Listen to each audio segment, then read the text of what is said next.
Okay, so yung iba nating kabataan umalis. May exam kasi sila sa UP. So, wini-wish natin na makapasa sila. Amen. Pwede ba natin palapakan ng Panginoon sa buhay nila? Amen. They deserve the best. Amen. Bilang mga anak ng Diyos, you deserve the best. Kaya we thank God for the opportunity na sila ay nag-e-exam sa UP. Yung dalawa yata kahapon, si JR at saka si Bon. Amen. So, wini-wish natin na sila po ay makapasa. Kasi, as I said a while ago, they deserve the best. Amen. Mga anak tayo ng Diyos Mga anak tayo ng Diyos. Nasambawan natin ang Panginoon today. Mga kapatid, okay, so we provided the name of our God up there, yung itim, no? That is the Hebrew word for Yahweh, no? So, pagka kumakanta tayo ng I will worship your name, you can gaze at that name. Amen. Sinasamba namin ang pangalan mo. Sabi ni Lord, Ama namin, nasa langit, kasambahin ang pangalan mo. That is the name. Amen? Kaya hindi tayo malilito kung anong pangalan. You can gaze. Pwede kayong tumingin dyan sa pangalan na yan. Ang bigkas natin dyan, Yahweh. Pero yung iba, Jehovah. Pero mas common among Christians yung Yahweh. Ayan. So that is Yod, He, Baw, He. Ang mga Israelites, binabasa ang kanilang letra, binabasa hindi mula sa kaliwa, kundi mula sa kanan pa kaliwa. Ganon. So yung kudlit, that is Yod. Yod. He. Mula dito ha, pag ganon. Yod, He, Baw, He. Kaya pareho yung dalawa. So that is Y, H, W, H. That is the English letter. No, Y, H, W. Kaya naging Jehovah kasi minsan kasi yung pronunciation ng mga Hudyo, yung WV. Kaya they come out also with the word Jehovah. Pero very common among Christian, Yahweh. So, mula dito ang pagbabasa, ha? Y, H, W, H. That is in Hebrew. So, that is the original name that was given to Moses, the Tetragrammaton. Kaya pagka sumasamba kayo sa pangalan, that is the name. Amen. Ano yung kanta natin kanina? I will worship. I give glory to your name. Amen. So, we are not confused about it and wag kayong malilito din because Jesus is just the same as Yahweh. Walang away yon. Si Jesus at saka si Yahweh ay iisa.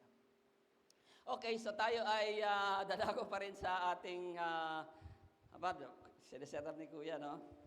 Dadako tayo sa ating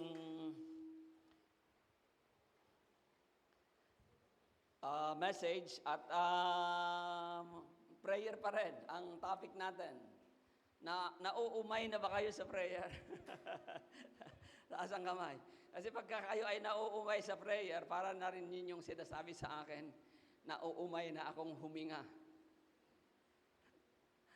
Amen. Sinong nauumay huminga rito? O di pwede na kayo mamatay. Kung sawa na kayo at umay na kayo sa paghinga.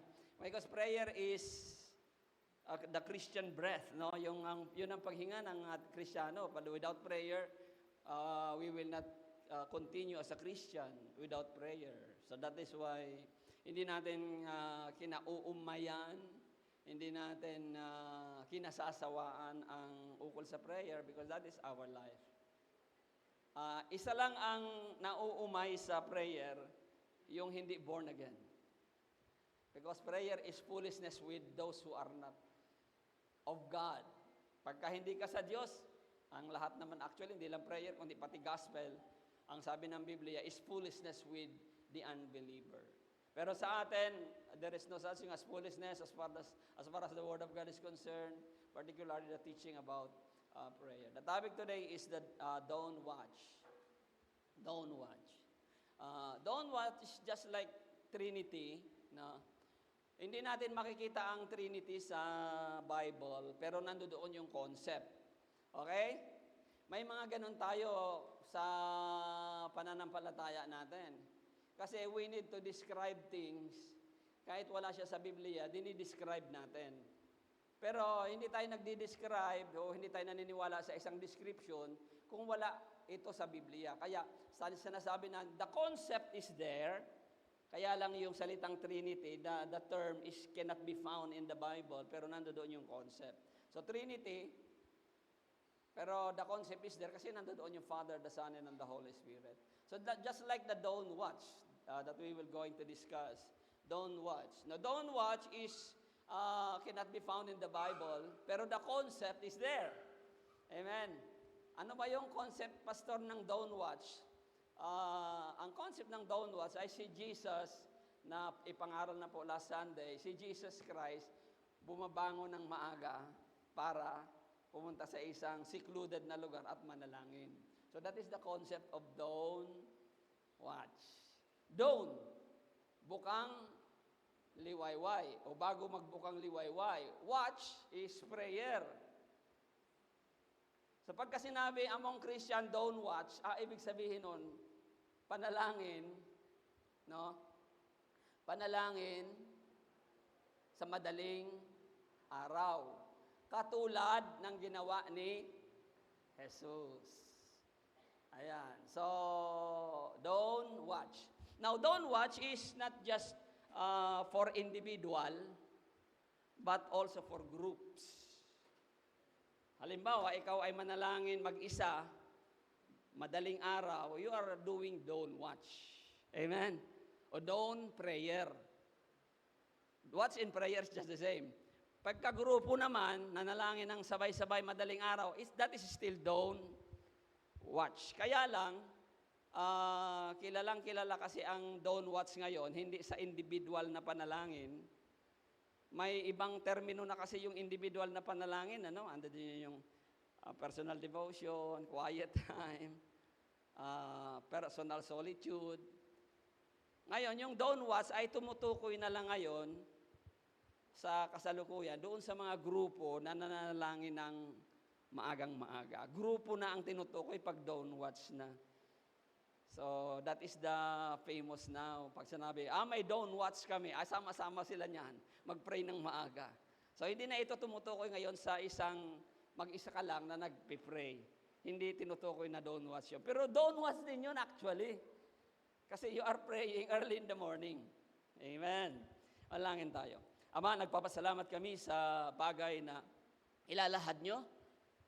Natutuwa kami sa iyong mga salita. Ito ang aming tinapay ng buhay. For man shall not live by bread alone, but by every word that proceeded out of your mouth. Thank you, Lord, for you are going to feed us again with your words. At talayaan mong mabusog kami at maibigay namin sa iyo ang kaluwalhatian sa aming gagawin. Yes, Satan has no place in this place, in our ministry, in the ministry that you have entrusted us. Hallelujah. And we just declare blessing upon blessing, healing upon healing to those who will listen. In Jesus' name I pray. Amen. So ang ating, yes, amen. Tuloy natin. Palapakan natin ang Panginoon. Amen. Hallelujah. Yes. Okay. So, ang ating concept ng don't watch ay sinabi ko na yung practice ni Jesus na manalangin ng madaling araw. At nababasa natin yan sa, binasa na po kanina, in Marcos chapter 1, 34 to 39. Well, actually, yung madaling araw, mababasa lang natin sa verse 35. No? You can show it in slide number, I think, 3. Okay. The one with underline. Yan. So, madaling araw pa'y bumangon na si Jesus at nagpunta sa isang lugar na walang tao at doon ay nanalangin siya. So that is dawn prayer. Madaling araw. And usually, walang tao. Secluded area. Nabanggit ni Pastor Randy, para malayo sa disturbance. So that is the verse. We will go back to our text mamaya kasi kailangan kong ipakita sa inyo, ituro sa inyo na bakit ginagawa ito ni Jesus Christ. Okay, so bakit ginagawa ni Jesus Christ? Now let us continue. In history kasi, according to Wikipedia, yung salitang dawn watch, galing yan sa mga marino, sa Navy. Alam nyo naman yung mga Marines, they are taking care of vessels, sea vessels. Yung dawn watch kasi, yun yung pag nag-aagaw yung dilim at saka umaga, hindi nakikita ng mga barko yung yung mga island o yung mga pier. Kaya may mga naglalagay sila ng anong tawag doon, watchtower. May ilaw. So alerto sila pag dawn watch na kasi they are giving signal, they are giving sounds. Para sa ganon, isa pa kasi nakakatulog yung mga tao diyan. So pag madaling araw na dadaong, kaya yung originally, yung salitang dawn watch galing it's a maritime originating centuries ago in sailing navies. The traditional nautical morning watch run from 4 o'clock to 8 a.m. Bakit 8 a.m.? Kasi may mga lugar, halimbawa sa Norway, 8 a.m. doon madilim pa. So, kaya ganon yung inclusive siya sa lahat ng bansa. So, just as dawn broke, keeping the ship alert during the vulnerable transition to daylight.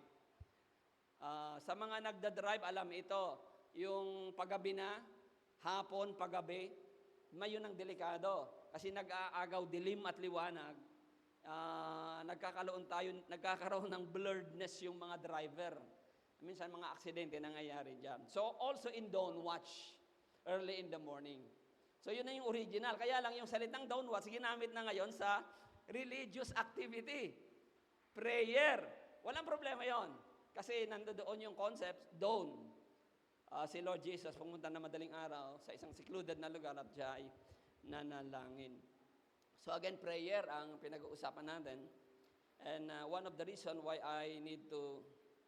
there is a need to share this kasi magkakaroon tayo ng dawn watch ngayong Agosto, first time.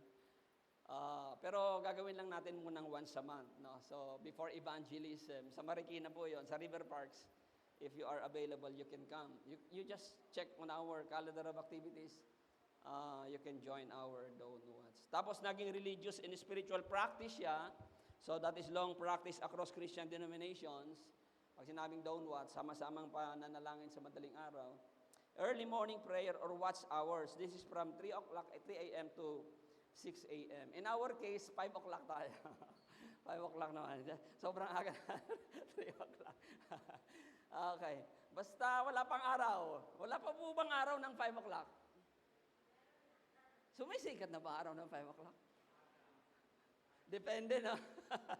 Depende. Kasi mayroong mahabang gabi. Mayroon tayong ganyan. So, anyway, 5 o'clock. Let's just try to 5. We're dedicated to scripture reading. Ito yung kanilang programa, scripture reading and meditation before the day begin. Of course, prayer is included. So, I had a picture here.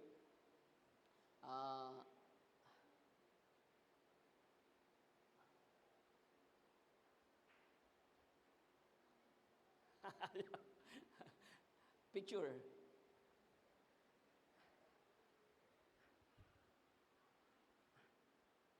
Tapos na ako doon sa Wikipedia.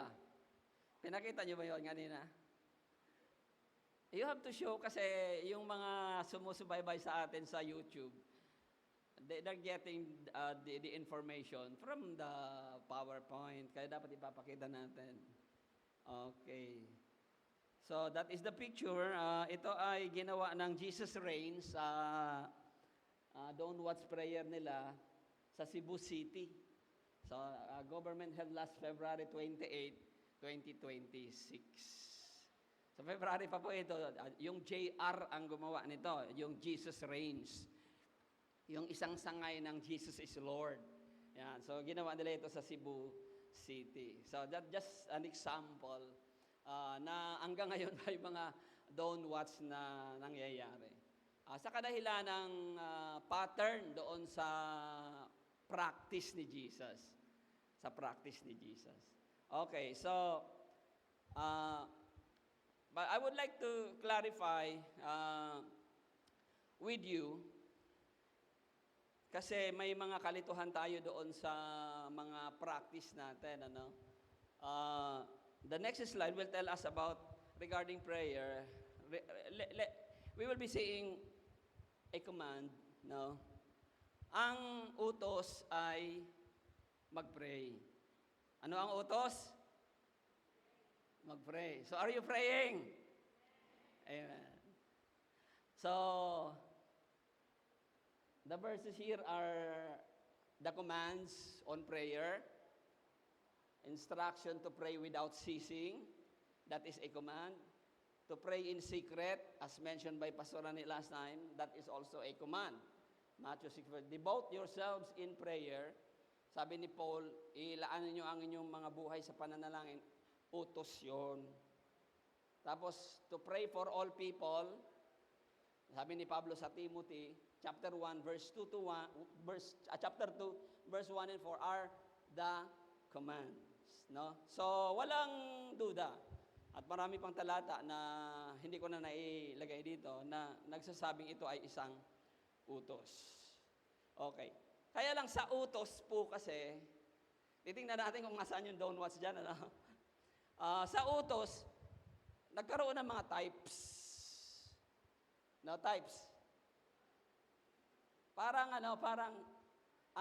halimbawa lang, no, ikumpara natin yung manalangin sa pagluluto. Ang utos magluto. Okay? Magluto. Halimbawa lang, pagkukumpara. Pero ang pinag-uusapan natin, prayer. Ano yung utos? Prayer. Mag-pray. Amen. So, halimbawa lang sa pagluluto. Yung types, mga kapatid, ay katulad ng ano bang type ng luto mo? May sabaw, tuyo, tuyong ulam, ano bang type ng luto mo? Ano pa ba kayo, ano bang gusto ng luto ninyo? Mga kapatid. Prito, may sabaw. So, yun na yung mga type yun ng luto. Gusto mo yung mamantika. Ayan. So, yun po ay types. Sa prayer, ang types naman ay ito, the prayer of faith. Yan. Isang uri yan ng panalangin. Ang utos magluto. Okay? Tama. Pero ano yung lulutuin mo? Yung types. Yung klase. Sino ba rito ang nagluluto ng palaging sinigang? Mauumay kayo, no? Kaya sa Biblia din naman, may types ng prayer.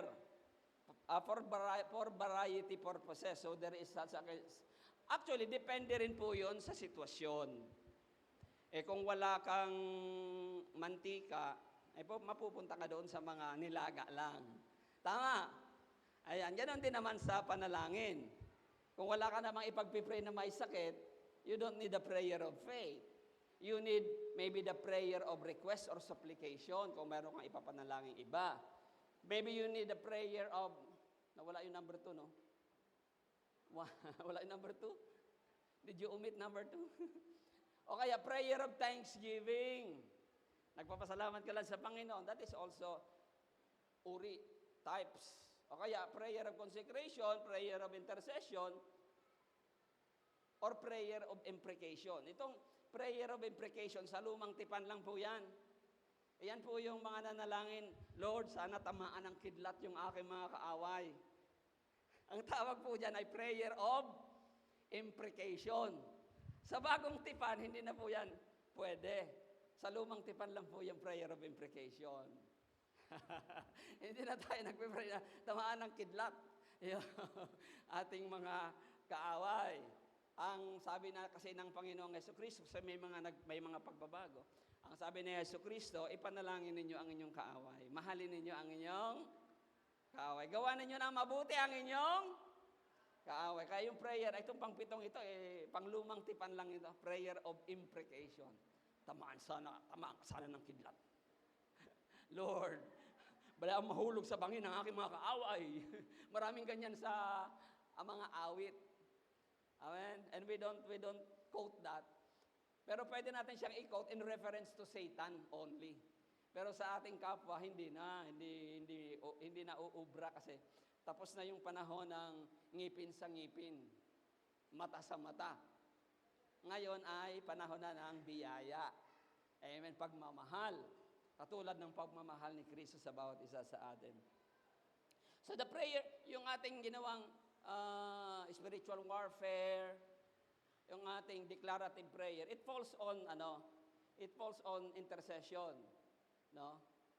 O kaya prayer of faith din kasi you are citing verses by faith.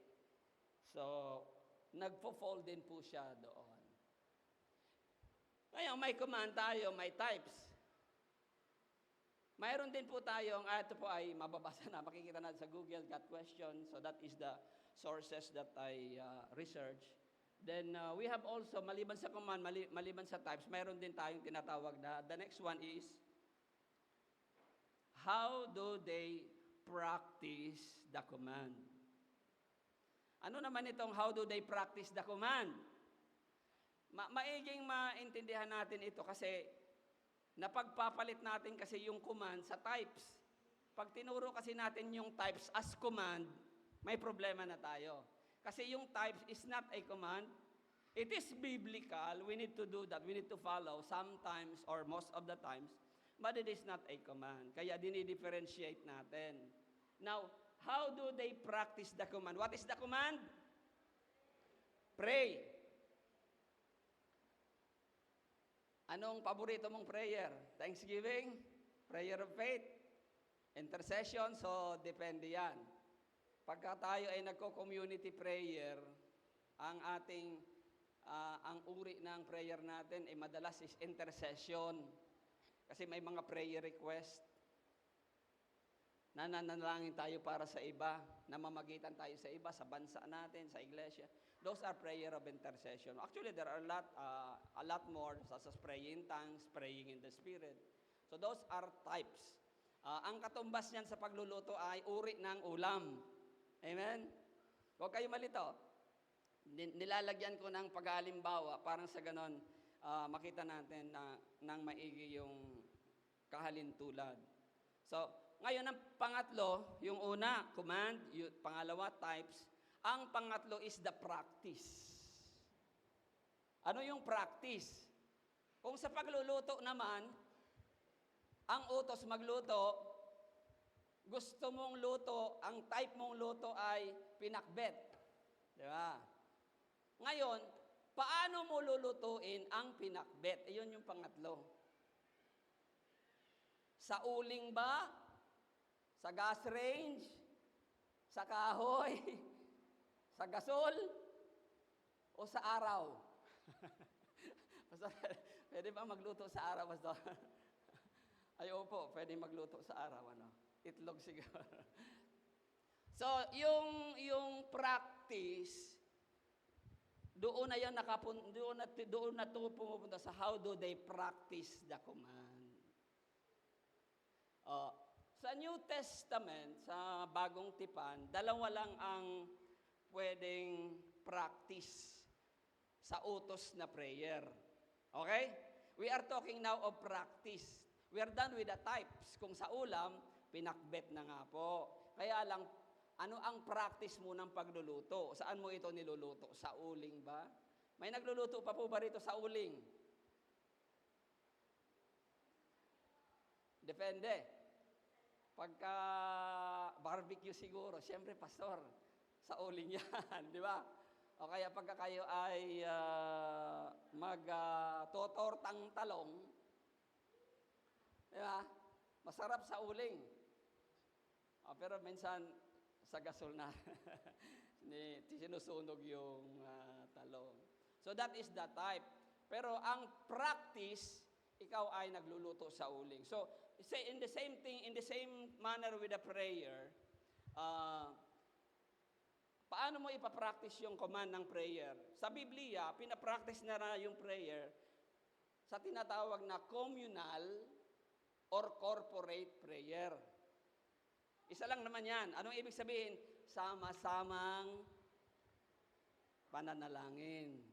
May utos na manalangin. Anong types ng prayer natin? Intercession, kasi maraming prayer request. Ayan. Paano natin isasagawa yung prayer? Communal tayo. Prayer meeting tayo. Sama-sama tayo. Okay. Walang iba. Para ma-practice yung prayer, dalawa lang. Dito lang sa communal and corporate prayer. Yung pangalawa, ano ang obvious ng communal? Opposite ng communal? Individual. Okay? Mga kapatid, naiintindihan po. So, how do they practice prayer? Sa Biblia, they practice prayer even in the Old Testament sa tinatawag na communal, sa tinatawag na corporate. And one of that is believers gatherings. Nagtitipon-tipon sila. Pag sinabing nagtitipon-tipon, ang ruling dyan ng Panginoon, 2 o 3. Pagka ang 2 Kristiyano nag-pray, nagpa-practice sila ng prayer sa tinatawag na communal na corporate. Kasi 2 na sila. So mula 2 hanggang milyon, amen, 2 nagpipray o kaya milyon na nagpipray, ang tawag dan ay communal, plural na, communal or corporate prayer.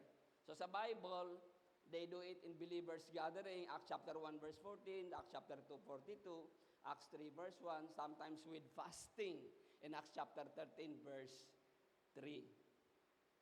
Sinong nagjo-join sa believers gathering for prayer? Taas ang kamay. Sinong nagjo-join sa satellite prayer? Sinong nagjo-join sa community prayer?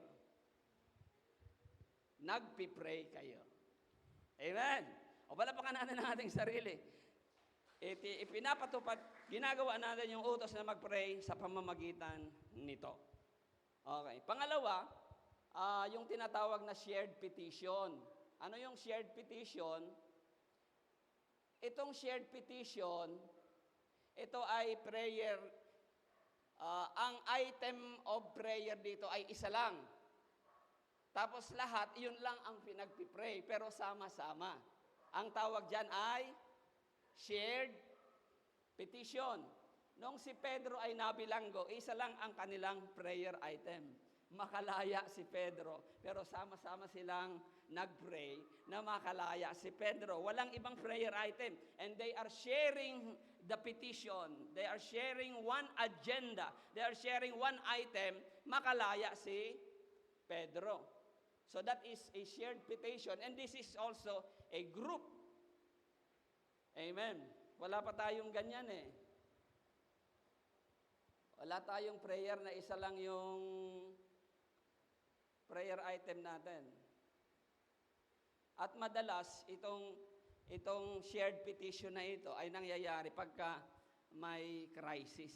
Kasi nabilanggo si Pedro, to the rescue yung mga believer. Sama-sama tayo. Ipanalangin, nabilanggo yung ating leader. Pag-pray natin. Siguro pag may nabilanggo din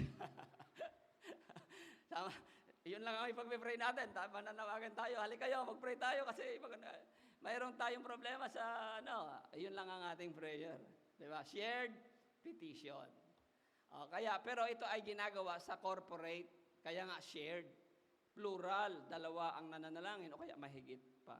So that is the way they practice the command on prayer to communal gathering or corporate prayer. Pero makikita natin, ma-itemize natin na mayroon silang believers gathering.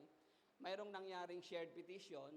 Sa James chapter 5 verse 14 is also a shared petition. Kasi ang sabi diyan, sino bang may sakit sa inyo? Ipatawag ang mga leader ng iglesia at ipanalangin siya. So doon sa time na yon, marami ang nananalangin, yung mga leader ng iglesia, pinatawag para ipanalangin ng isang may sakit. At yung prayer item doon ay isa lang. Ano yung prayer item doon? Gumaling yung may sakit. Okay, that is also a shared petition. Napapractice nila yung prayer ng sama-sama. At isa pa, ayan, ito yung verse, may sakit ba sino man sa inyo? Basahin na natin. Nag-effort na kayo eh. James 5 verse 14. May sakit ba ang sino man sa inyo? Ang tanong, ipatawag niya ang mga matatanda sa iglesia.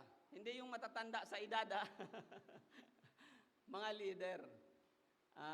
At ipanalangin nila siya na pahiran nila ng langis sa pangalan ng Panginoon. This is a shared petition.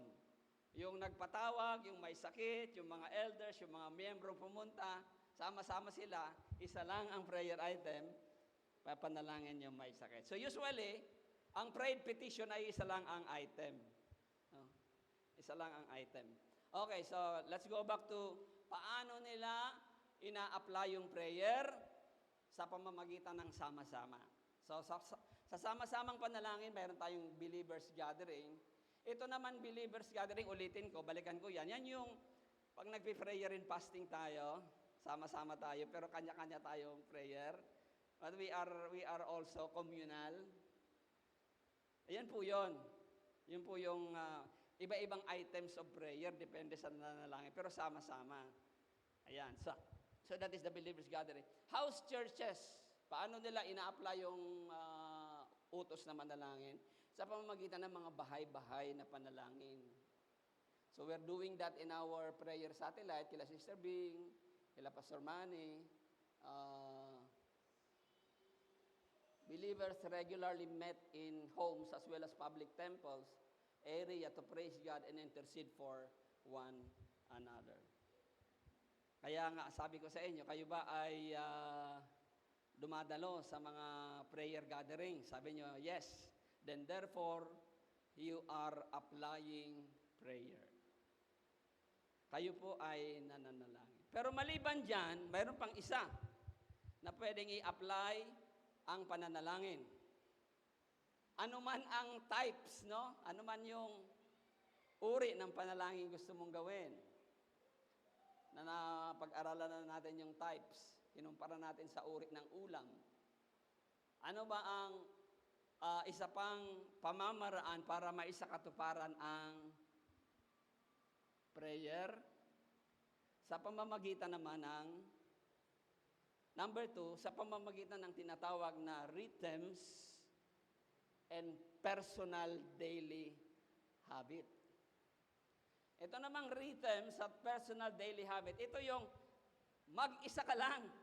Amen. Sino rito ang nagpipray mag-isa? Taas ang kamay. Oh, very good, very good. Hallelujah. Baka nagpipray kayo, hindi nyo lang alam na prayer pala yun mag-isa. So we will going to study that. So personal daily habit. Unahin natin yung personal daily habit. Personal prayer, ito yung ginawa ni Jesus kasi mag-isa lang siyang pumunta sa isang hindi naman palagi, no? Ang pagpunta ni Lord sa mga secluded area. May problema yung NIV kasi ginawa ng NIV frequent. Pero nung tiningnan ko sa King James, hindi sinasabing frequent, no? So, siyempre, yung MBB natin, susundin yung NIV, na frequent daw si Lord pumupunta sa secluded na lugar. Pero the King James Version will not tell you that it is frequent. Pero pwede kong sabihin na madalas. Amen? Madalas si Lord pumupunta sa ilang na lugar para manalangin. Pero not that frequent. Kasi may mga sitwasyon na nasa bangka siya, so he cannot go to some secluded places to pray kasi nasa bangka siya. So, tama lang naman yung salitang madalas. So, paano mai-apply ang panalangin? Tapos na tayo doon sa sama-sama. Ngayon, sa individual naman. Salamat sa Diyos at nananalangin kayo individually. Praise the Lord. Now, tingnan na natin, baka talagang nga nananalangin. So, sa personal daily habit. Now, we have problem with the word devotion. No? We have problem with the word devotion. Alam niyo, si Satanas, may mga terminology tayong ginagamit na nalilito tayo. Mga kapatid. Halimbawa, yung Iglesia ni Cristo. Pag sinabi kong hindi natin kailangan ng Iglesia ni Cristo, mali ba ako? Tama. Ha? Isang ganon si Pastor Ronel. Sino ba rito ang nagda-drugs? Tatanungin kayo.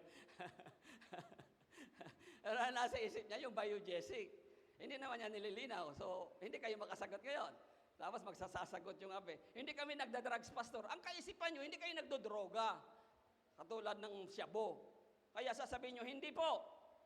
Sasabihin ni Pastor Ronel, kasi ang nasa isip niya, yung biogesic, mali kayo, nagdodroga kayo. Mali ka na. Kasi hindi nabanggit na yung drugs na sinasabi ni Pastor ay medication. Correct? Kaya minsan tahimik kayo, hindi kayo makasagot. Sino rito ang nagdodroga? Hindi kayo makasagot. Kasi dalawa ang ibig sabihin. Pero pag nilinaw ko, sino rito ang nagtitake ng medication as drugs? Maliwanag. Diba? Tanungin ko kayo, sino rito ang nagtitake ng medication as drugs? Taas ng kamay. Sino rito ang uminom ng biogesic? Ay, lahat tayo. Pero pag malinaw naman ang tanong ko, sino rito ang nagsasyabo? Walang magtataas ng kamay. Maliwanag kasi ang tanong ko. Kaya yung salita minsan, very confusing. Now, the word devotion is confusing. Confusing. Kasi ganito yon. Hindi tinawag yung pagpunta ni Lord doon sa lugar para manalangin as devotion. Hindi rin tinawag ng Biblia yung panalangin ni Pablo as devotion. Hindi tinawag ng Biblia yung panalangin ni Pedro ng alas 3 ng hapon as devotion. Katulad niyang Iglesia ni Cristo. Kaya sabi ko sa inyo, pag sinabi kong hindi natin kailangan ng Iglesia ni Cristo, magagalit kayo sa akin. Bakit? Pastor, diyan tayo pinapasok ni Lord sa Iglesia ni Cristo.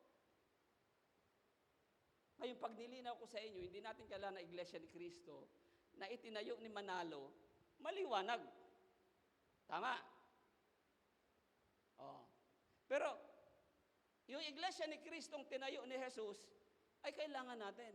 Kaya pag hindi ko nilinaw, na sinabi kong hindi natin kailangan ng Iglesia ni Cristo, malilito kayo kasi because of the dual meaning. Tama? Dual meaning eh. Pero pag sinabi kong hindi natin kailangan ng Iglesia ni Cristo na itinayo ni Manalo, maliwanag sa inyo that I am referring the Iglesia ni Cristo bilang isang relihiyon. Yung Iglesia ni Cristo na itinayo ni Hesus Kristo mismo, iyan yung pananampalatayang totoo. Tama. The word devotion is not used in the Bible referring to secluded. Kaya tama yung natin tama yung I like yung ginagamit natin sa SOL, quiet time. Amen. It's not devotion kasi when you use the word devotion, it confuses you. Nag-devotion ka ba? Sasabihin naman, opo. Sasabihin ng isa, hindi. Hindi ka nag-devotion. Hindi maayos ang buhay mo. Wrong. Because devotion is a general term.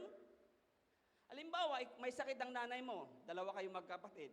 Yung isang kapatid nakabantay kay nanay. Hindi umaalis. Kapiling si nanay. Nag-uusap sila ni nanay, nagbabantay. Devoted ba yung anak sa nanay niya? May devotion ba yung anak sa nanay? Mayroon. Yung isa nagtatrabaho. Wala doon sa piling ng nanay. Pero nagtatrabaho yung isa para may panggamot kay nanay. May debosyon din ba yung nagtatrabaho? Parehong meron. Kaya kung ang tinutukoy natin, quiet time as devotion, medyo may confusion na doon. Quiet time lang. Don't put devotion. Kaya pag sinabi mo sa akin, hindi ka nagdi-devotion, ha? Wala akong devotion kay Lord. You cannot judge me. Kasi ang tinutukoy mo kasing devotion ngayon ang tinutukoy nating devotion yung quiet time. Na hindi lang yun ang devotion. Kaya nga sabi ko sa inyo, yung anak na nagbabantay dun sa nanay, devoted siya sa nanay. Pero hindi lang yun ang devotion. Amen? Correct? Hindi lang yun ang devotion. Dapat natin maunawaan ito. Kasi yung anak na nagtatrabaho, hindi minsan nakikita si nanay, uuwi, matutulog kasi pagod na, kaya naumakan, papasok ulit. Minsan lang makapunta kay nanay, siguro Sabado, may pasok pa ng Sabado, Linggo may church, minsan na lang makapunta kay nanay. Nagtatrabaho, talagang nagsisipag para may panggamot si nanay. May debosyon din siya kay nanay. Kaya from now on, don't use the word devotion. Kasi it is really a misleading word, just like Iglesia ni Cristo. Misleading. Especially pag pinatutukuyan mo yung devotion, kaya alisin na natin ito. Pero nilagay ko lang kasi gawa nung ito yung kilala. Pero actually, ang tawag dyan ay not personal prayer actually, no? So, palitan natin. Ang tawag dito ay quiet time. Quiet time with the Lord. Kaya siguro, ang tamang tanong, nagko-quiet time ba tayo? Mayroon tayong reset ng ating Encountering God seminar. Babalikan natin yung pag-aaral sa quiet time. Kaya lang, wala yata yung teacher na inassign ko. For quiet time. Muna nagko-quiet time, Pastor. Nagko-quiet time yung inassign ko magturo ng quiet time sa ating seminar na pre-eggs. Okay, so, from now on, don't use the word devotion. Ginamit ko lang dito kasi para linawin lang na yun ang tinutukoy natin. Quiet time. Tama yung ating lami, materials. Quiet time. Ayan. Ano yung quiet time? Ito yung pumupunta si Lord ng balik tayo. Ay, pinalitan na talaga. Okay, so at least naipaliwanag ko sa inyo na yung salitang devotion, yung kasi ang ginagamit. Pero ngayon, hindi na natin gagamitin patungkol sa tinatawag na pagpunta sa isang lugar na secret, pagpunta sa isang lugar na ikaw lang, at nananalangin ka sa Panginoon. Amen. Or nagko-commune ka sa Panginoon. Kasi, hindi lang prayer kasi yan. Minsan, we read the Bible. No? So, when you read the Bible, that is also communication with God. Tama. You commune with God when you read the Bible. When you do meditation, you commune with God. When you do prayer, you commune with God. So, quiet time. Quiet time. Okay. Kasi may isa pa tayong terminology yung pag-aaralan, maiging malinaw na yun ay quiet time. So, ito yung ginagawa ni Jesus Christ early in the morning or dawn of prayer. So, actually, secluded prayer. No? Secluded prayer. Sabi ni Lord, secret prayer. Pumasok kayo sa inyong kwarto. Secret prayer. Secluded prayer. Quiet time. But never a devotion. Amen? Never a devotion. Kasi, misleading. Misleading. Yung nagbabantay sa nanay, hindi lang siya ang may devotion sa nanay. kundi pati yung nagtatrabaho, may devotion din. Kaya, quiet time na lang.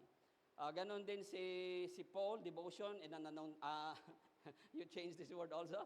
Paul, quiet time, in an unknown time, in Acts chapter 9:11. Puntahan mo, sabi niya, puntahan mo si Pablo. Nananalangin siya ngayon, sabi ni Lord. Pinapupunta ang isang disciple kay Pablo. Sabi ni Lord, nananalangin siya ngayon. Hindi alam kung anong oras ito, no? Sa 2 Corinthians 12:89, maraming intercession na ginawa si Pablo, pero hindi sinabi kung anong oras yung prayer na yon. Pero it is a night and day intercession according to 2 Corinthians chapter 12. Tapos si Peter naman, o kasama Romans chapter 1. Okay. Balik. Mamaya na. Okay, mauuna sa akin. Ayan. So, night and day intercession, that is Romans 1:9, si Pablo yan. So, si Peter, yung kanyang personal solitude, can be called as personal solitude or quiet time, on the roof at 3 p.m. Nanalangin siya ng alas 3 ng, anong oras? Hapon. Tapos makikita rin natin, pag kinumpara natin sa Acts chapter 3 verse 1, alas 3 din ng hapon. So si Pedro ay nanalangin alas 3 ng hapon, si Jesus nanalangin ng madaling araw, si Pablo hindi malaman kung anong oras nanalangin, pero night and day. Amen? Si Daniel, ang sabi ni Daniel, I am praying 3 times a day. Parang si Jimmy Santos, no? I love you 3 times a day. Sabihan naman ng kapatid, I love you in the Lord.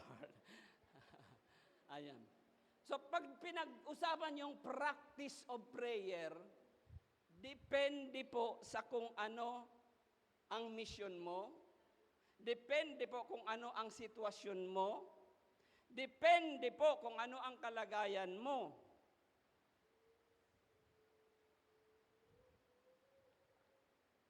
Pero ang mahalaga, halimbawa, nagpipray ka 3 times a day, nagpipray ka ng alas 3, nagpipray ka katulad ni Jesus Christ ng madaling araw, nagpipray ka ni San Pablo day and night, you are praying.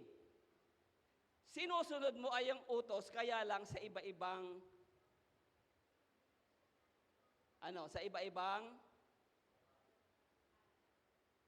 sa iba-ibang practice. Katulad ng pagluluto. Nagluluto ka kaya lang sa uling, minsan, sa gas range, kung mayaman ka, kung pangkaraniwan sa gasol. Sino gas range dito? Taas ang kamay. Gas range. Alam niyo yung gas range? Yan niluluto yung buong manok. Parang washing machine kalaki. Nakalimutan nyo na ba yun? Diyan nagbe-bake ang mga mayayaman. Ng cake, ng mga... wala kasi tayo niyan kasi gasol lang tayo. Hindi naman. You deserve the best. You can buy gas range. Ayan. So, balik tayo. So, maliwanag na po, na maliwanag. Ang utos ay manalangin, but we can do that in a different practice. What is important, you are praying. Sama-sama at saka, ito kasi individual ito. Individual. Pero ito sasabihin ko sa inyo, hindi pwedeng wala kang panalangin individual, mayroon ka lang panalangin sama-sama. Hindi pwede. Baka kasi yung iba sa inyo, umattend lang ng prayer meeting, pero walang panalangin individual. Hello? Hello? Ayun naman ang nakikita ni Pastor, yung a-attend ako ng community prayer. Hindi naman niya nakikita yung prayer ko individual. Kaya a-attend na lang ako ng prayer meeting. Marirecord na yung aking pagdalo. Hindi niyo madadaya si Lord. Pwede niyo kaming madaya bilang mga pastor niyo. Pero, ang recommended, hindi command, ha? Ang command manalangin. Ang recommended sa Biblia, recommended, gagawin natin kasi ginawa ng mga tao ng Biblia, kailangan magkaroon ng private prayer or quiet time. Maliwanag tayo, maliwanag. Recommended. Pero never use it as a command. Kasi practice nga po yun. It is but a recommendation. It is a voluntary. Amen? So, quiet time is a voluntary. Practice kasi yan eh. Halimbawa, hindi ka naman pwedeng gumising ng maaga. Pwede ka siguro sa alas 3. Then, voluntary yun on your part. Na ikaw ay manalangin alas 3. Depende kasi yon sa sitwasyon mo. Naiintindihan niyo mga kapatid? Yung mga nagtatrabaho, ano bang recommended? Voluntary yan. Ngayon, may mga church na ginagawang policy yan. Policy. Yung quiet time. Policy sa church na ito, na nagko-quiet time lahat. Ngayon, gusto kong ipaunawa sa inyo na hindi lang naman quiet time ang personal prayer. Mayroon pang tinatawag na rhythmic. May rhythmic. So pinag-uusapan na yung personal, hindi lang quiet time ang personal prayer. Ngayon, pag ginawa nating policy, I am becoming unfair to those who cannot do the practice. Naintindihan nyo? Kasi kung may sakit ka, matanda ka na, i-impose ko ang policy, ay minsan may mga polisiya sa iglesia na hindi talaga applicable sa iba. Pwede lang din sa iba, pero sa iba ay hindi. Kaya hindi policy yan. Sa Bible, hindi policy yung practice ng prayer. It is just but a recommendation and optional on your part or voluntary on your part. Pero ito, ulitin ko, it is recommended for you to have your quiet time. Recommended for you. Kaya lang, ibibigay ko sa inyo, hindi ito policy ng church na ito kasi I will going to be unfair to others. Pag ginawa akong policy. Kasi obligado lahat. Tama? Pag policy, obligado lahat. Bata matanda, kailangan mag-quiet time. It is not a policy. That is why the Bible tells us that there are who prayed early in the morning, there are who prayed 3 o'clock in the afternoon, there are people who prayed day and night, there are people who prayed 3 times a day. But what is important, they pray. To make it as a policy, it is unfair to others. Kasi ngayon nga, ipipilit natin kung hindi naman kaya. Kaya maliwanag ang Biblia, hindi siya polisiya. Pero ang utos na mag-pray, obligado tayo. Ang utos na ito ay isa katuparan sa pamamagitan ng pagsama-sama, recommended. Ang utos na mag-pray, individual, recommended. It will be good for you. You will grow. Pero siyempre, decision mo pa rin yan. You will grow when you pray. So, quiet time. Punta tayo sa rhythmic. Ano ba itong rhythmic prayer na yan? It is a lifestyle of God's consciousness. Ito yung sinasabi natin, you are walking in an open heaven as Christian. Ibig sabihin yan, yung prayer mo, nasa rhythm. Ano ibig sabihin? When you need to pray, you pray. Yun ang rhythmic. Si Pedro, nung malulubog siya, bigla siyang mag-pray. Lord, help me! Rhythmic, may pagkakataon na nagpipray ka when you are in crisis, but that is a rhythm of your life. Minsan lalabas ka ng bahay, maaalala mo si Lord, magpipray ka. Depende sa rhythm mo. Bago ka kumain, magpipray ka. Rhythm po yun. Rhythm. Yung rhythm ng buhay mo. Ganyan tayo, mga Kristiyano. Ewan ko sa inyo. Pero ako, ganyan ako. Minsan, nanonood lang ako ng TV, maalala ko si Lord, magpapasalamat ako kay Lord, magpipray ako ng konti. Minsan, naliligo ako, maalala ko si Lord, aawit ako. Di ba? Kayo po, kumusta? Ganon din ba kayo? Ganon din ba kayo? Ganon dapat. Kasi devotion natin yun kay Lord, wala man tayo sa quiet place, mayroon tayong tinatawag na rhythms ng buhay natin. Si Lord, nang matapat siya doon sa libingan ni Lazarus, Lord, Ama, buhayin mo si Lazarus. Nang matapat si Lord doon sa magpapakain siya ng 5,000, nagtaas ng tinapay, Ama, prayer na naman. Hindi quiet time yun. Pero maganda kay Lord, may quiet time siya.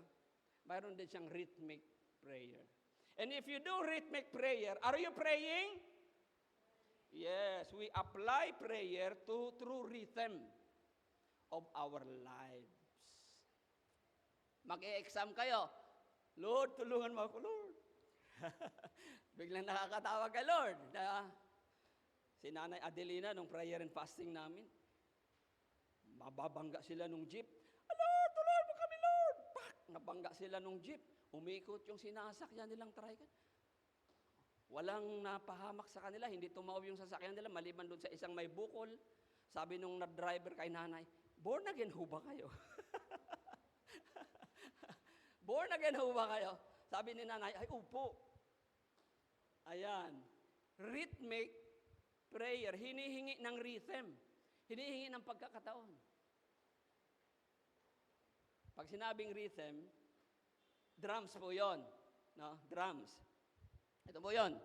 Ang drums ay rhythm, hindi po siya melody. May ano siya, may beat. Rhythmic. May time na papaluin mo ito.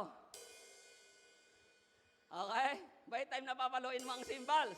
Yun ang rhythm. Nasa rhythm ng buhay mo. Ito yung mga panahon na tumatawag ka. Kasi kailangan mo ang tulong ni Lord. Ito yung mga panahon na tumatawag ka. Bakit? Sapagkat mahal mo si Lord, naalala mo si Lord, may devotion ka sa Kanya. Are you praying? What kind of prayer? Quiet time or rhythmic? Pang-personal na panalangin. We are doing all of this. So, we are doing all of this because prayer is the breath of the Christian. So that is how they practice, no? Now, pupunta pa lang tayo sa outline natin. 3 things about dawn, according to the desiring God, no? Medyo minodify ko na po ito. Ginawa ko ng 3 S para wag niyong makakalimutan. The story of early rising, stimuli of early rising, and the surprises of early rising. Ang topic kasi natin, don't watch, no? Yung maagang gigising. Of all the practice kasi, syempre, the best yung practice ni Lord. Amen? Na bumabangon na maaga. Hello? Of all the practice, pero depende, sabi ko sa inyo yan, kung alas 3 kayo, katulad ni Pedro, manalangin kayo na alas 3. Alas 3, your quiet time is 3 o'clock. Day and night, you pray day and night, like Paul. 3 times a day, just like Daniel, you pray. Pero kung gagayahin mo si Lord, and I think, that's the best. Palagay niyo, the best yon. Naituro na ni Pastor Rene, yung early in the morning.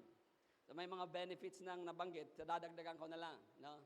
So, story of early rising, mga kwento ng maagang gumising. Si Lord, hindi unique kay Lord yung gumising na maaga. Hindi unique yun sa Kanya. May mga nauna pa. Sa lumang tipan, halimbawa si Abraham, sa Genesis 19 verse 27, kinabukasan, ano ang sabi? Altogether, maagang nagtungo si Abraham sa dakong pinagtagpuan nila ni Yahweh. Mula roon, tinanaw niya ang Sodoma at Gomora at ang buong libis. Nakita niyang tumataas ang makapal na usok na parang nagbumula sa malaking horno. Nang gunawin ng Diyos ang lungsod na yon, hindi nawaglit sa kanyang isipan si Abraham, kaya iniligtas siya ni Lot. Abraham wanted to see what is happening. He rise up early in the morning. Maagang nagtungo. And in the King James, Abraham got up early in the morning.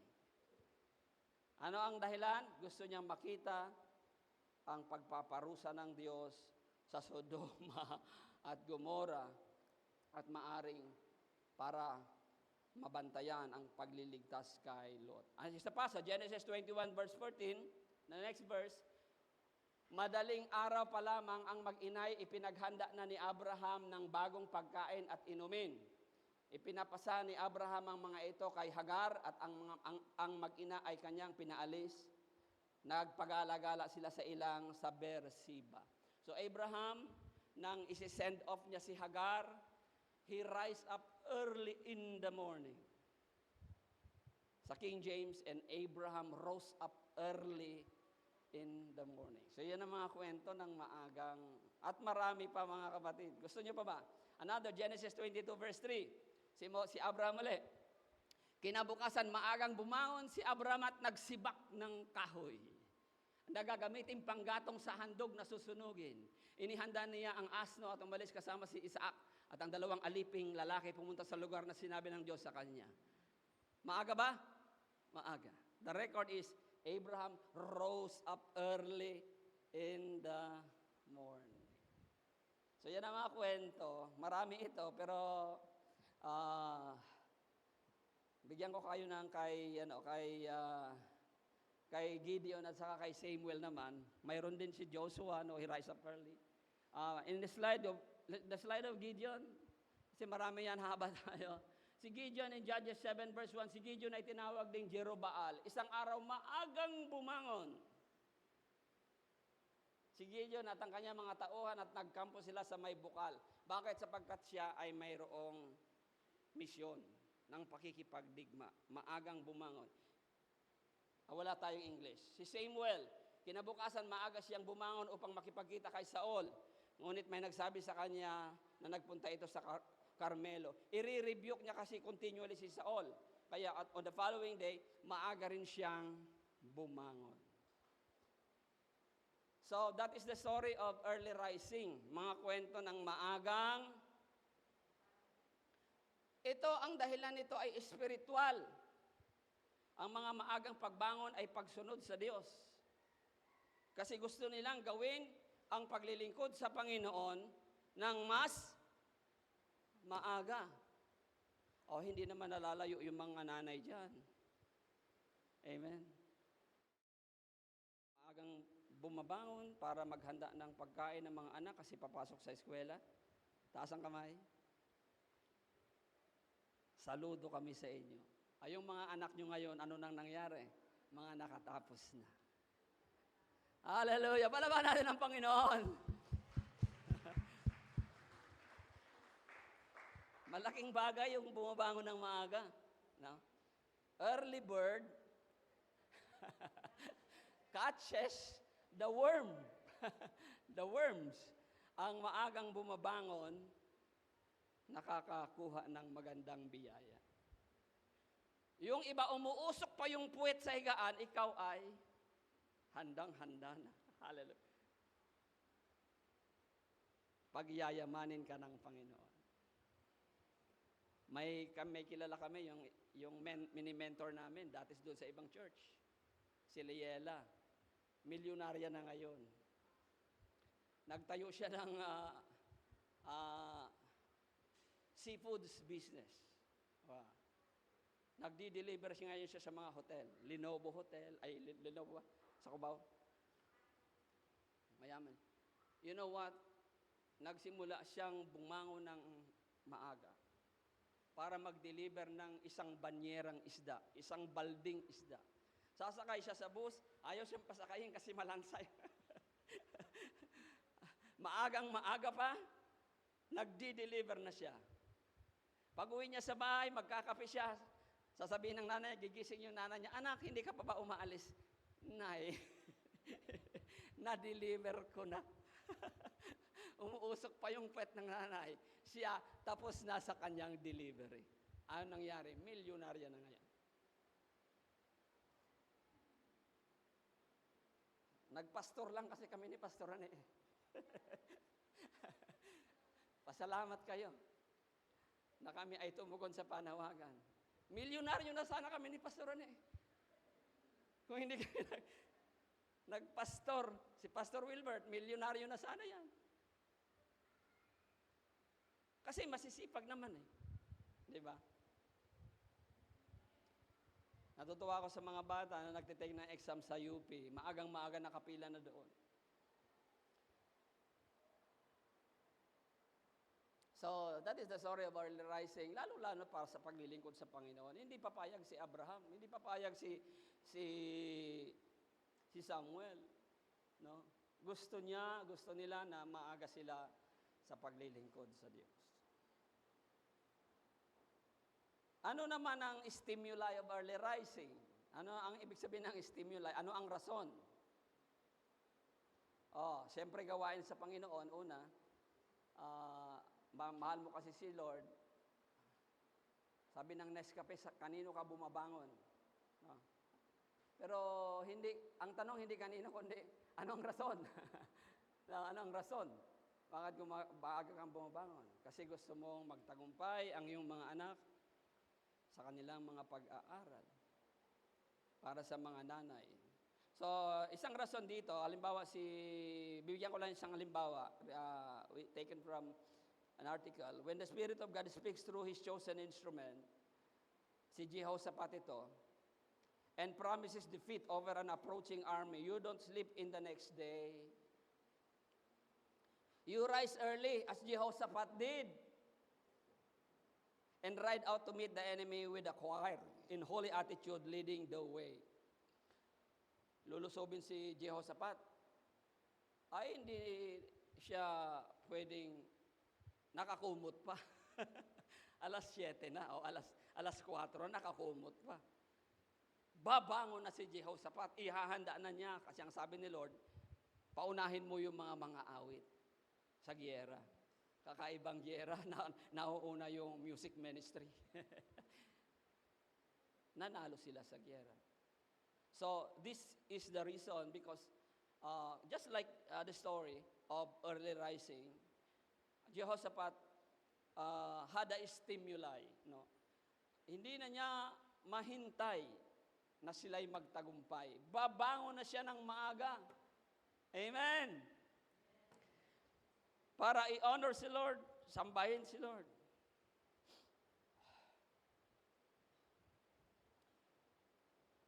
Mayroon akong alam na gumigising lahat ng maagang-maaga.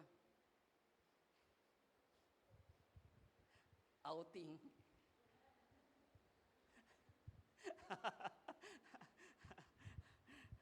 Pwede kayo kahit alas 4 umalis. Amen! Grabe ang stimuli sa outing, ano? Pero dapat grabe ang stimuli sa pag-asenso. Amen. Dapat. Huwag tatamad-tamad. Amen. Sabi ni Pablo, ang tamad, huwag pakainin. Pinagpapala ng Diyos ang masisipag at maagang gumigising. So ito ang isang rason, ito nga po yung talata, kinabukasan, maaga silang lumabas patungo sa ilang Tekoa. Ngunit bago sila umalis, sinabi sa kanila ni Jehoshaphat, makinig kayo mga taga-Huda at Jerusalem, magtiwala kayo sa Diyos ninyong si Yahweh, at magiging matatag kayo, maniwala kayo sa kanyang mga propeta at magtatagumpay kayo. Matapos ninyang paalalahanan ng mga tao, pumili siya ng mga awit na magpupuri kay Yahweh dahil sa kanyang kahangahang kabanalan. Inilagay niya ito sa unahan ng hukbo at habang daay, umaawit. Maagang-maaga pang lumabas si Jehoshaphat. Another one, says the article, when national revival begins and you rally the leadership to reinstitute sacred worship, you don't sauter in late in the day, you rise early as Hezekiah naman. So si Jehoshaphat kanina, ngayon si Hezekiah. Hezekiah did to set your collective faces and hands to the task. Anong ginawa ni Hezekiah? Sabi ng Tagalog natin, maagang bumangon si Haring Ezekias at tinipon niya ang mga pinuno ng lungsod. Magkakasama silang pumunta sa templo ni Yahweh. May dala silang 7 toro, 7 lalaking tupa, 7 kordero at 7 lalaking kambing na handog, pangkasalanan para sa kaharian, sa templo at sa Huda. Iniutos ng hari sa mga paring mula sa angkan ni Aaron na ihandog ang mga ito sa altar ni Yahweh.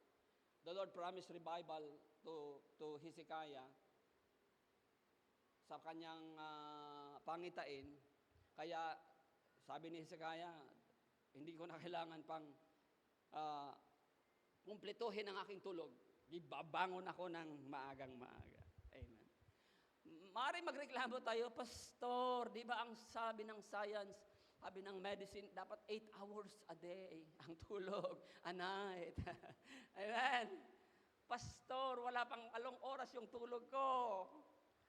But you know, if you rise up early in the morning, mga kapatid, you do a little sacrifice for the Lord, for your family. What is a little sacrifice? Well, actually, the Lord pleases when you are sacrificing to God. Amen. Offer your sacrifices to the Lord. Natutuwa ang Panginoon kapag ang ating mga paglilingkod ay may kahalong pagsasakripisyo at ang pagbangon sa umaga ay isang uri ng pagsasakripisyo kasi antok na antok ka pa. Amen. Minsan hindi uubra sa iyo yung 3 alarm clock. May masok ka sa tabi. Pag nag-alarm clock na, minamaso mo yung alarm clock. Kasi hindi ka makabangon. Pero yung mga bumabangon para kay Lord, the early riser, the one with the stimuli to rise up early just like Hezekiah and Jehoshaphat, won the battle. Of course, there are surprises also. As we know, nabanggit ko na sa inyo yung mga surprises kanina. Nakatapos na ang iyong mga anak. Pero dito sa Biblia, mayroong isang surprises na maagang maaga. Now, that is in Mark 16 verse 2. We are now on the surprises of early rising, sorpresa sa mga bumabago ng maaga. Sila ang unang witness ng muling pagkabuhay ni Jesus Christ. Si Jesus Christ kasi, for our information, alam nyo na ito, siya ay bumangon ng siya ay nag-resurrect ng very early morning. No? Kaya actually, nang pumunta si Maria, kinaumagahan ng linggo, sa pagsikat ng araw, so pataas na yung, lumabas na yung araw, pero buhay na si Lord. Si Lord nag-resurrect early in the morning. Sila'y nagpunta sa libingan, pero the disciples, hindi na nila naabutan si Jesus Christ doon. Wala na si Jesus Christ sa libingan. Sumisikat na ang araw. Maaga pa rin yan. Kaya ang sabi, sa pagsikat ng araw, wala na si Jesus. Na-witness nila that Jesus resurrected already. So, there is an article here. Let me share with you the article. Next slide, please. It is fitting that when Jesus rose from the dead, He rose early. He had something to do. No? He had something to do. Hindi pa kasi tapos ang kanyang misyon eh. He will stay for 40 days and 40 nights still on earth. Kaya He rose up early in the morning. There would be no sleeping when the new age was dawning. He rose with purpose. He rose early. Next slide. So, dagdagan ko yung benefits. Ito yung benefits ng early rising. Mental peace, nabanggit na. Quiet time before the world wakes up. Less stress and clear mind. Time to plan for your day in silence. Anong gagawin mo? Napakatahimik. Health and energy. Of course, there is fresh, cool air outside. Kung sa ilog tayo, mayroon din naman sigurong cool air. May mga puno doon. Better sleep habits at night. Siyempre, when you are planning to rise early, matulog ka rin ng maaga. Time for a healthy breakfast or exercise. Marami kang time for a good breakfast or exercise probably. And the productive start is that more time to finish important work. Amen. Mga importanteng trabaho, magagawa mo. Lalo na yung mga nanay, napakaraming trabaho. Mga nanay, No rush or panic in your morning routine. Walang panic. Bakit? Sapagkat you do it early. A sense of control over your day. There will be a sense of control over your day simply because you rise early. Especially if it is for the Lord and if it is for prayer purposes. Don't watch, don't prayer is a very good practice. No? If it is fitting also for you, no? Come join us in our Dawn Watch o kaya kung hindi man sasama-samang pananalangin, maaga kayong gumising para manalangin if it is fitting for you. Sabi ng isang talata sa Lumang Tipan, can we show it? Nakuha mo Ate Joy? Yeah, so the verse says, we will close here.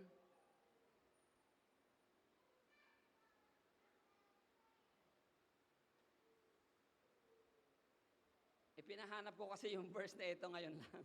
Kaya, sorry for a little bit late flashing it. O yan, Psalm 63 verse 1. O Diyos, Ikaw ay Diyos ko, hahanapin kitang maaga. Amen. Kinauuhawan ka ng aking kaluluwa, pinananabikan ka ng aking laman, sa isang tuyo at uhaw na lupa na walang tubig. Sa English, yeah, we have here. Akala ko from my memory. O God, Thou art my God, early in the morning I will seek Thee. My soul thirsts for Thee, my flesh longeth for Thee in a dry and thirsty land where no water is. That is David. Early in the morning will I rise up and seek Thee, and because Thou hast been my shield, under the shadows of Your wings I will rejoice. Early in the morning. That is a good practice if you can. Meron tayong Dawn Watch. I'm inviting you to join us. Tayo pong lahat ay tumayo at magpasalamat sa Panginoon. Lord, we thank You. Hallelujah. We thank You. Hallelujah. Na kapag ikaw ay nag-utos, may mga types, may mga iba't ibang uri na may sa katuparan namin ito, at may mga practice na pwede itong gawin namin ayon sa nababagay sa amin. Inuutos mo sa amin na kami manalangin. Salamat sapagkat naglaan ka din ng mga pamamaraan upang ito'y aming maisakatuparan. Lalo na ang iglesia, nag-iisip ng mga collective ways on how the members can pray. Sapagkat ito'y hininga ng isang Kristiyano. Hindi pwedeng hindi kami manalangin, Panginoon, ng sama-sama. Hindi pwedeng manalangin ng individual. Nakita namin, O Diyos, ang mga practice ng mga lingkod mo. Hallelujah. Kaya tulungan mo ang bawat isa sa amin na makapagpatuloy sa pananalangin.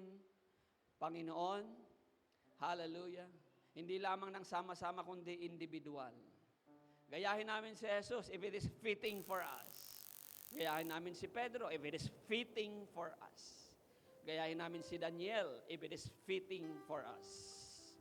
Hallelujah. One thing, Lord, we will do it voluntarily with all of our hearts, sapagkat ayaw mo kaming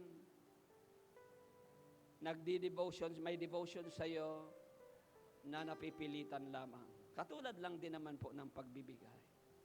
God loves a cheerful heart who prays in whatever practice it has been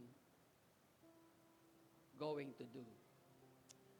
Maraming salamat. Hallelujah. But we will encourage. We will encourage everyone. Hallelujah. Yes, Lord. We will encourage because that is the way it is. Bilang mga Kristiyano, hindi lamang kami sumusunod sa kung ano iniutos, kundi ginagawa namin ito sapagkat pre-practice ito ng mga lingkod mo, pati ni Jesus. Hindi katulad ng ibang relihiyon, hindi na nga utos, wala na nga sa utos, hindi na nga practice, pero ipinagpipilitan na ito ay isang spiritual na gawain. Katulad na lamang, Panginoon, ng pagsa-sign of the cross. Practice ito nila.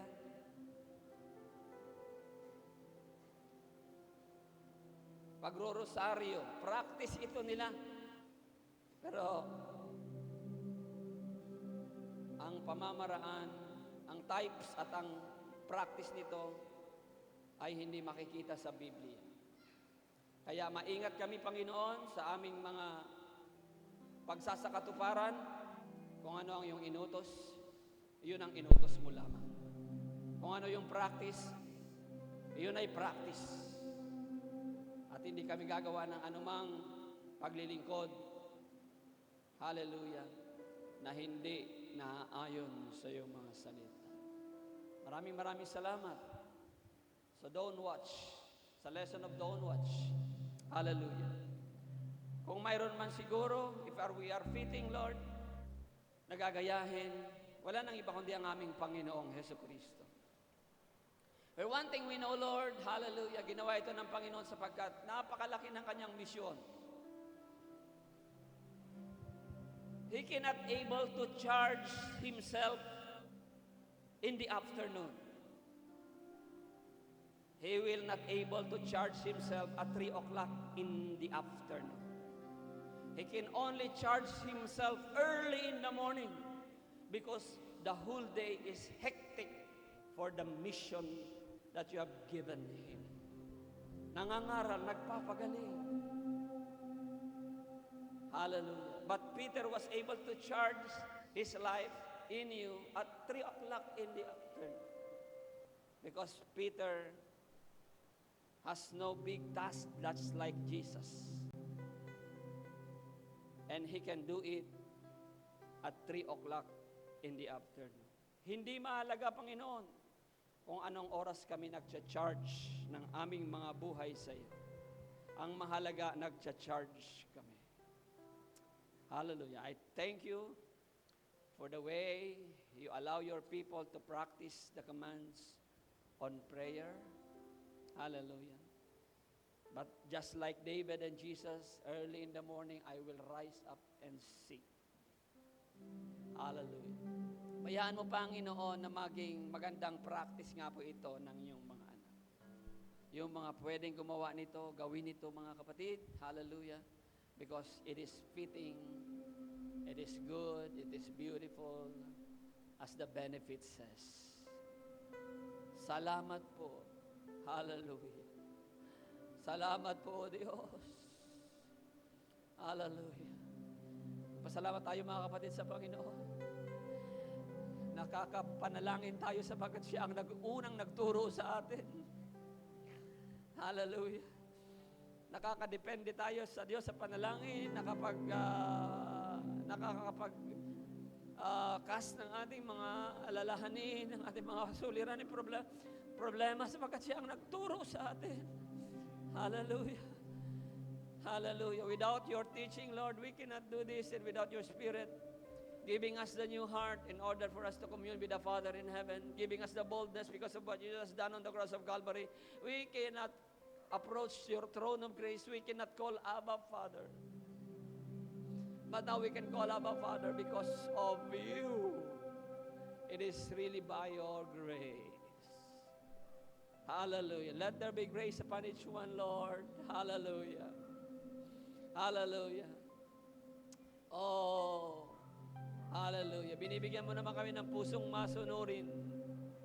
Salamat. Salamat. Salamat sa mga gawain namin na mga prayer activities. It is an opportunity para may sakatuparan ang communal prayer. Hallelujah. But Lord, salamat, ikaw ang nakakakita ng aming mga personal na pananalangin.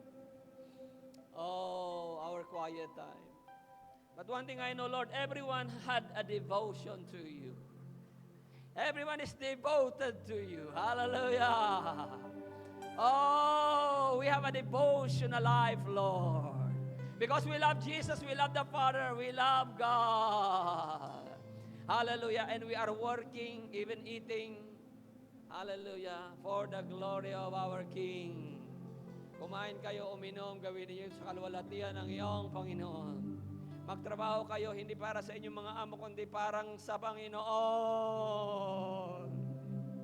In Him we live and move and have our being. Our entire lives, the Lord, is in devotion to you. Hallelujah, hallelujah. Huwag kaming madadaya na ang devotion ay kakapiranggot na activity lamang. Kapag ng devotion, Lord God, ay araw-araw sa aming buhay. It is rhythmic, Lord. Hallelujah. It is a personal quiet time, communal prayer and corporate prayer. Because we love you, we talk to you, we commune to you, Lord. Hallelujah, hallelujah. We love you, Father God. Hallelujah, hallelujah. Oh, yes, we glorify your name. We glorify your name. We commune with you. It is still a prayer.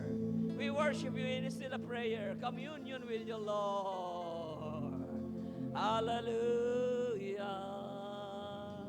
We thank you, Lord, for the discipline, the practice of the early church that we can worship, we can gather together. Hallelujah.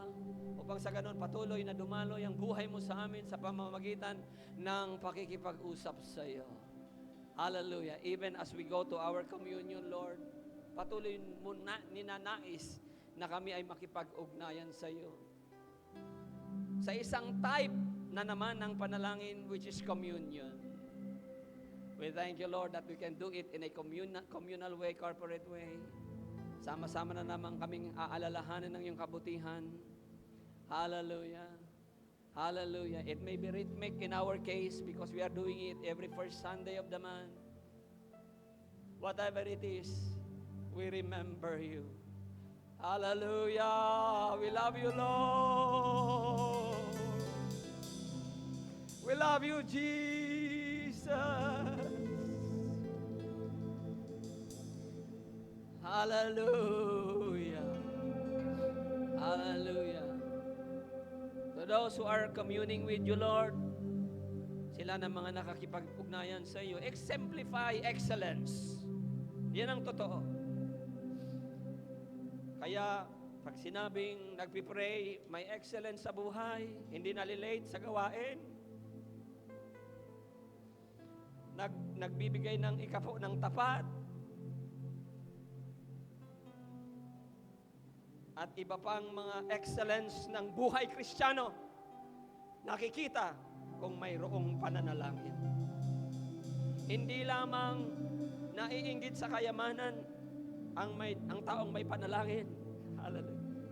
Hindi lamang nababahala sa kinabukasan ng taong may panalangin, kundi nagpapakita rin ito ng pagiging matagumpay at excellence sa buhay Kristiyano.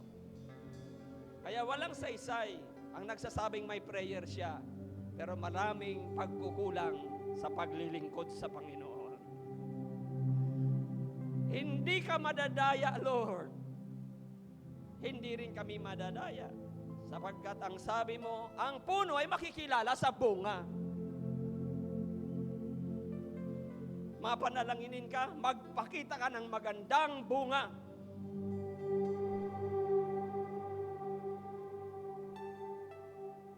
Patawarin mo kami, Panginoon. We are all guilty of it. Lahat naman kami guilty, Panginoon. And you are refining us while teaching us. Hallelujah. Hallelujah.